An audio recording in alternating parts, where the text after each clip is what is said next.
The internet is a breeding ground for stories. Myths and legends spread like wildfire, whispered from one anonymous user to another. Some are harmless urban legends for the digital age. Others, however, carry a darker truth, a truth whispered in the dead of night, in the darkest corners of the web. This is the story of the final thread. It always began the same way. 3:33 a.m., a time when the digital world slowed and the veil between reality and the virtual thinned. A single username would appear, lurking in online forums, chat rooms, even the comments section of innocuous videos. ConductorOfThreads. No one knew who or what was behind the name. Some dismissed it as a prank, a bored hacker playing games. Others whispered of a digital entity, a gatekeeper to something sinister. But all agreed on one thing: to interact with the Conductor of Threads was to invite the unknown into your life. To respond was to tug on the final thread, a thread that once pulled could never be untied. Liam was a creature of the night. A freelance writer, his best work emerged in the quiet hours when the rest of the world slept. He'd heard the whispers, of course. The final thread was a popular topic in the online writing communities he frequented. Most dismissed it as creepypasta, a digital ghost story meant to elicit chills. Liam was inclined to agree. Still, the story had a way of burrowing under his skin. One night, bleary-eyed from a late-night writing session, he stumbled upon it. There, in the comments section of a random article, it was Conductor of Threads. Liam stared at the username. 3:33 a.m. The digital clock on his computer mocked him. He knew he should look away. He knew he shouldn't engage. Yet, his fingers hovered over the keyboard, drawn to the mystery like a moth to a flame. Curiosity, that ancient enemy of reason, whispered in his ear. Just one message. What could it hurt? "What is the final thread?" Liam typed, his heart pounding with a strange mix of fear and excitement. He hit enter before he could overthink it. The message sent. Seconds stretched into an eternity. Liam stared at the screen, his reflection staring back from the darkness. Had it been his imagination, or had the room grown colder? Then, a response. Conductor. Off threads. It is the thread that connects us all. The words appeared on the screen, stark and white against the black background. Liam felt a shiver run down his spine. The response was too quick, almost instantaneous, as if the entity on the other side was waiting, anticipating his question. He tried to shake off the feeling of unease. This was ridiculous. It was probably just some kid messing with him. He was letting a silly story get to him. Yes, see it. He tried to ignore the conductor's message, to focus on his writing, but the words seemed to burn themselves into his mind. Later that night, his computer screen flickered. It went black for a split second, then came back on.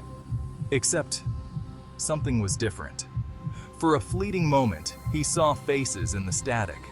Grotesque, distorted faces with eyes that seemed to burrow into his soul. He blinked, and they were gone. A trick of the light, he told himself, his tired eyes playing tricks on him. But the image lingered, seared into his mind. Section 5. The Thread Unravels. Days turned into a sleepless blur. Liam tried everything to break free from the grip of the final thread. He deleted his online accounts, even smashed his laptop in a fit of panicked frustration. But it was no use. The Conductor of Threads had found him. And it wasn't letting go. His phone became his tormentor. Strange messages would appear at all hours, cryptic messages that made his blood run cold. His phone calls were interrupted by whispers, the same distorted voices he'd heard from his computer. His reflection in the mirror no longer looked like his own. His features seemed to shift, to distort, mimicking the grotesque faces he'd seen in the static of his computer screen. He was unraveling, thread by thread. The line between reality and nightmare blurred. He was trapped in a waking nightmare, haunted by an entity he didn't understand. He was living the legend of the final thread, and he feared he wouldn't escape its clutches. Section 6. A desperate escape. Liam knew he was running out of time. The final thread was tightening its grip, pulling him further into its digital abyss. He had to do something, anything, to break free. In a last, desperate attempt to escape the nightmare, Liam sought help. He confessed everything to his best friend, Sarah. He told her about the ConductorOfThreads, the messages, the whispers, the faces. He poured out his terror, his fear, his growing certainty that he was losing his mind. Sarah, bless her heart, tried to help. She researched the legend, scoured the internet for any mention of the ConductorOfThreads. But there was nothing. No explanation, no rationalization, just whispers and shadows.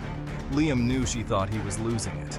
He could see it in her eyes, the doubt, the pity. He couldn't blame her. He was starting to doubt his own sanity. Section 7. Trapped in the machine. The whispers grew louder, more insistent. They taunted him, mocked his fear. He was theirs now, they hissed. Part of the final thread. Liam retreated further into himself, isolating himself from the world, from Sarah, from the last vestiges of his sanity. He was trapped, ensnared in a web of his own making. The digital world, once a source of comfort and escape, had become his prison. His phone buzzed. One final message. It was from the ConductorOfThreads. You cannot escape the thread. You are part of it now. As he stared at the message, a cold certainty settled over him. He was trapped. The final thread had him, and there was no escape. He was the legend now. Section 8. Echoes in the void. The world around him faded. Colors bled into shades of gray. Sounds became muffled, distant echoes in the void that had become his existence. He no longer knew where his physical body ended and the digital nightmare began. He was lost in the digital ether, a disembodied consciousness adrift in a sea of data. He could still feel the presence of the ConductorOfThreads, a constant, watchful entity. It no longer communicated in words but in feelings, emotions, raw and primal. Fear, despair, acceptance. He was no longer Liam. He was an echo, a phantom, a thread in the vast tapestry of the internet. He was the final thread. Section 9. The final thread. He understood now. The final thread wasn't a single entity, but a collective, a hive mind of sorts, made up of all those who had been touched by the legend.